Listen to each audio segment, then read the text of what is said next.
Bonjour, je m'appelle Mathieu Arbogast et j'ai écrit une thèse de sociologie sur la représentation des femmes policières dans les séries télévisées. Depuis Julie Lescaut, les personnages de policières dans les séries télévisées se sont multipliés au point de devenir banals.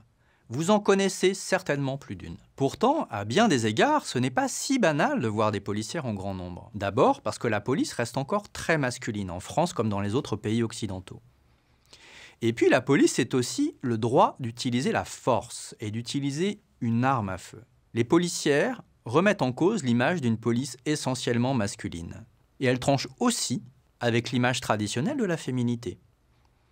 Voir des femmes policières, c'est voir des femmes qui ne sont ni passives ni victimes des violences, mais qui imposent leur autorité, parfois par la violence. Donc oui, c'est nouveau de montrer de nombreuses femmes policières, et oui, c'est une manière de subvertir l'ordre de genre traditionnel, dans lequel les femmes ont besoin des hommes pour les protéger. Dans le corpus que j'ai étudié, les femmes utilisent ni plus ni moins la force ou leur arme à feu que les hommes. Et c'est un constat lourd de sens. Mais ma thèse montre aussi quelque chose de beaucoup moins subversif. Les femmes sont beaucoup plus souvent érotisées que les hommes par une accumulation de signaux. Par exemple, talons hauts, décolletés ou bijoux.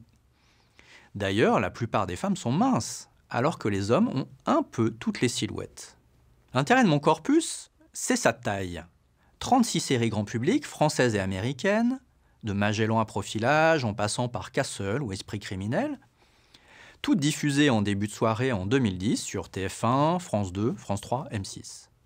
Et comme ces séries durent plusieurs saisons, j'ai aussi pu étudier les évolutions du casting, en m'appuyant sur la démographie.